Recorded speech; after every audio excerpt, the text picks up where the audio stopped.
Hi, this is my review of 5th edition options recovery dice. This small supplement offers a lot of flexibility and perhaps some new ways in which you can use the recovery dice mechanic. It's a way to enhance the tactical flavor of your Dungeons and Dragons 5th edition experience. Now let's talk about the quality of the PDF. My only criticism of the quality, I found a few typos, but despite that, everything is well organized and explained and written. I also like the graphic layout of the book. The graphic design, it looks kind of like a burning magical book of sorts. Looks really nice. And you have appropriate evocative fantasy illustrations expressing the action and the high fantasy of the content of recovery dice. Now let's talk about the contents. First, you have a nice introduction, and for those that do not know exactly what recovery dice or how recovery dice is handled in Dungeons and Dragons 5th edition, it's basically a way to stay away from always going back to town and healing yourself and using healing potions all the time and healing spells. So it's part of the streamlined experience of Dungeons and Dragons 5th edition, so that the different parties of adventurers don't feel too vulnerable or fragile. It's basically a way to reduce downtime.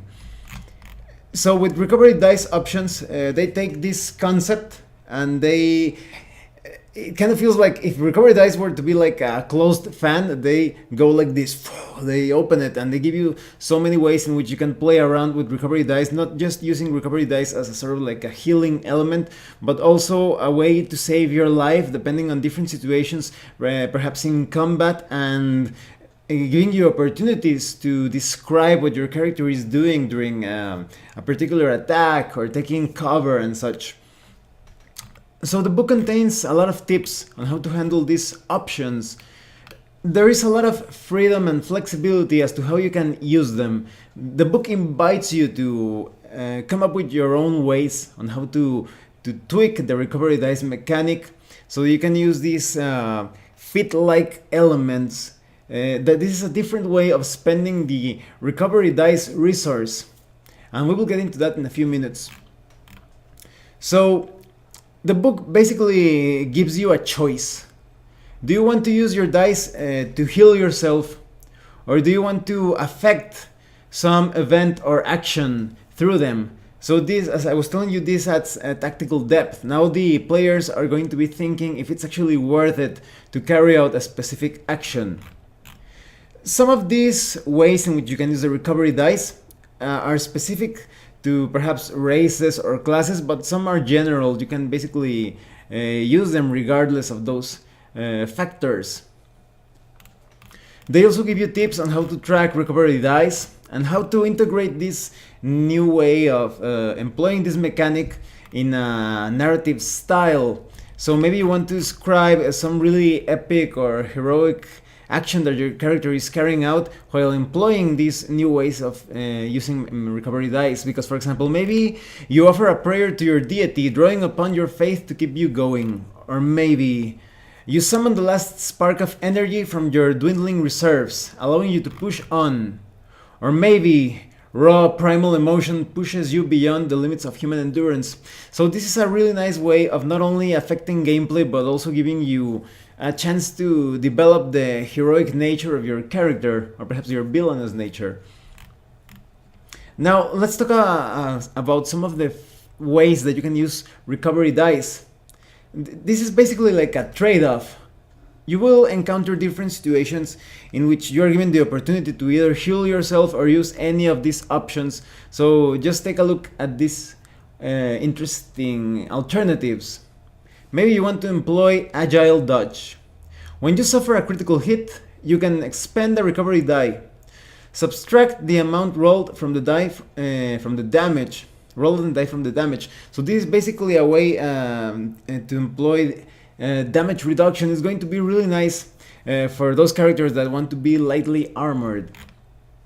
Or maybe you have the option of being a brute. When you spend a recovery die as a bonus action, your strength score increases by half your recovery die roll for strength checks and saving throws until the start of your next turn. Or maybe you have Fool's Luck. If you have the lucky fit, you can spend one recovery die as a reaction to regain one luck point. So as you can see, there are many trade-offs, very interesting trade-offs, where you don't exactly need to be healed. You just need a way to avoid a particular attack, enhance some part of your defense, and this further strengthens the nature of your character. Because if you were to put things quite bluntly, you would think, well, it's almost the same thing. But even though there are mechanical differences, I think the most important thing is that it allows you to better color the background of your character, the type of person that he or she is. Or maybe you have Reckless Strike. Before you make an attack roll, you can spend a recovery die to gain advantage. If you do so, the opponent you attack also gains advantage on its melee attacks against you until the end of its next turn. So again, this is an important mechanical difference, but it also expresses that reckless side of your character. You want to be a bit more savage and never tell me the odds type of character. Now let's talk about some of the dice options that have to do with races. In the case of dwarves, maybe you have Iron Fortitude. Your body can soak up poison with impunity. Or in the case of, if you are an elf, maybe you are a Silent Runner. You stalk your foe with preternatural stealth. If you are a halfling, maybe you are blessed by Lady Luck. Luck flows through your veins, allowing you to succeed by the seat of your pants. As you can see, all of these are quite thematic. So you have different options if you are playing as a human or as a dragonborn, or as a gnome, half elf, half orc, tiefling. Now let's talk about some of the class-based recovery dice options. In the case of the bard, maybe you have an impromptu talent. You've never tried this before, but you saw someone do it once before. How hard can it be? When you make an ability check using your Jack of all trades feature, expend a recovery die and add the result to your skill check. And then you have the Barbarian with the option of Desperate Rage. You push past your fatigue and call forth a surge of fury.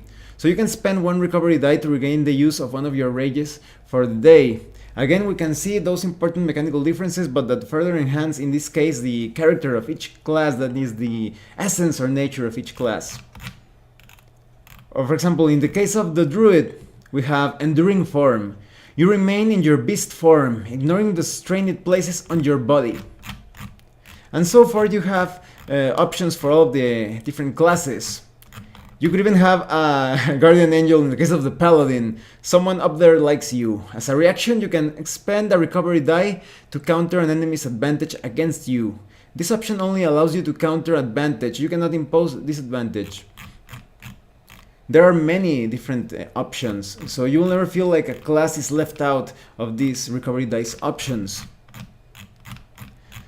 And near the end of the book, you also have combat options for recovery dice, and these are quite useful for pretty much any combat heavy character. If you're going to be in the middle of things, you definitely need to consider these options, because you have things such as Brutal Critical. When a creature suffers a critical hit, it also loses one of its recovery dice. If the creature has no dice remaining, then it suffers an additional weapon die of damage. And these options are also quite cool for some interesting villains and enemies. As a dungeon master, you will find a lot of material here to use. And you have other things such as Momentary Respite.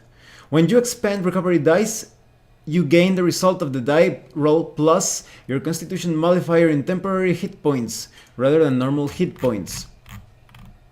And you also have slow healing. You cannot expend recovery dice for healing after a short rest. You must complete a long rest in order to spend these dice. Now, many of these combat options for recovery dice, they basically could make the game a bit harder. If you apply them to some enemies, perhaps in different tweaked or interesting ways, you could level the playing field. But if you want to have a grittier campaign, you could play around with these combat options. So this is actually a really good, what would you say, a counterbalance to the entire supplement, because those other options could make the player characters too powerful. So with these combat options, you can actually make things a bit grittier. You also have additional options such as big damn heroes. Under the core rules, at first level, you have 1 recovery die, but with this option you also start with a number of recovery dice equal to your constitution modifier, and you have more details on that. And again, you can handle things as over the top or as gritty as you want, with things such as heroic fatigue, low magic, wounded recovery, new threats, and so on. So let me tell you what I think of these recovery dice options. I think this is a good supplement, but you need to know what you're getting into. If your group already feels like that they are comfortable with the level of simplicity of Dungeons and Dragons 5th edition, if they don't want to add more depth or tactics, maybe you won't find this supplement too useful. But if you want to add a bit more flavor, because this not only affects the rules, it also gives you many ways in which you can develop your character, what type of hero or villain he or she is becoming, then this supplement is going to give you what you need. And for example, maybe you have a shorter group, perhaps just 3 or 2 characters. You could use some of the options here to make them a bit more powerful, and maybe those options can only be used by the player characters. But as I said, of the combat options, you can also make things quite gritty. Maybe you have a really large group, maybe 6 adventurers, and they're just mopping the floor with all of your challenges and enemies. You could use some of these combat options to make things a bit more difficult. So overall, I highly recommend recovery dice options. Even though, as I was telling you, maybe some will not like the added elements, but I personally recommend it because there are ways to add more to either a cinematic or even more realistic or grittier experience within the fantasy context. Well, thanks for watching my review. If you have any comments or questions, please let me know. See you later.